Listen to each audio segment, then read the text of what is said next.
The situation unfolding in Western Europe is one of the most significant security alerts in recent months. Belgium, a country often seen as the quiet administrative heart of Europe, has suddenly found itself on the front line of a growing shadow war.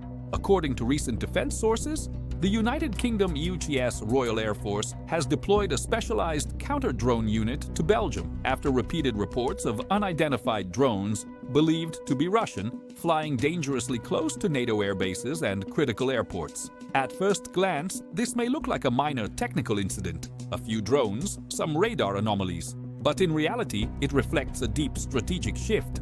Europe is quietly becoming the next arena of hybrid warfare, one fought not with tanks and soldiers, but with signals, sensors, and sabotage. Let's break down what's really happening and what it might mean for Europe, NATO, and even global stability.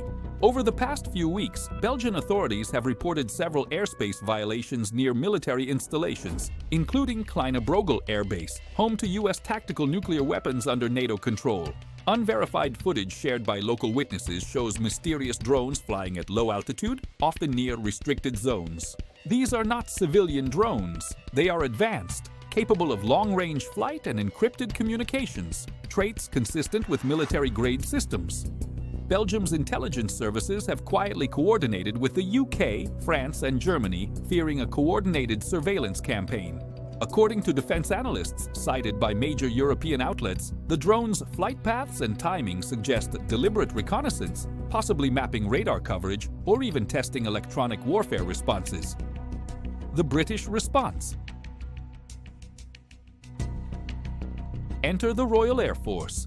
In early November, London announced that a specialized RAF unit trained in drone detection and neutralization would be stationed temporarily in Belgium. Their mission: assist Belgian air defense in identifying, tracking, and, if necessary, jamming or disabling hostile drones. This move is not just about drones, it's symbolic.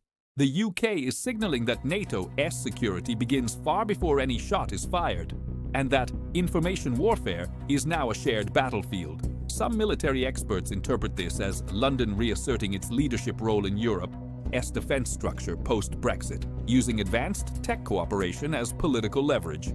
The broader context: Russia and hybrid pressure. To understand why this matters, we need to look eastward, toward Moscow. Since early 2024, Russian intelligence operations have shifted heavily toward Europe's western flank. Drone incursions, cyber attacks, GPS spoofing, and coordinated propaganda campaigns have all intensified. The Kremlin sees hybrid pressure as an efficient way to destabilize Europe without direct confrontation. In this case, the alleged drone incidents could serve multiple purposes: testing NATO's radar and response times, gathering imagery of bases housing sensitive weapons, creating confusion and political tension between allies by forcing countries like Belgium, traditionally neutral in military aggression, to react militarily. Russia expands the psychological front of the war. It makes Europe feel unsafe, uncertain, reactive. Europe's fragmented defense.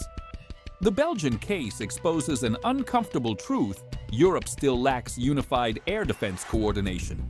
Each country has its own detection network, communication systems, and chain of command. When drones cross from one border to another, response times lag. Data isn't shared in real time, and adversaries exploit those blind spots. NATO has pledged to enhance its integrated air and missile defense program, but practical implementation is slow. The RAF deployment might therefore be seen as an emergency patch, a quick alliance fix to a systemic vulnerability. The new Cold Front. What's happening now in Belgium could foreshadow the next stage of the new Cold War. Instead of nuclear brinkmanship, we are witnessing a technological arms race in surveillance, autonomy, and electromagnetic warfare. The line between espionage and warfare is blurring, and Europe is learning that security no longer depends on territory, but on data and drones. Russia, China, and even private militias are leveraging unmanned systems to gather intelligence at scales never seen before. Meanwhile, NATO nations are scrambling to adapt, building anti-drone shields, AI detection systems, and satellite-linked response grids. The battlefield of tomorrow is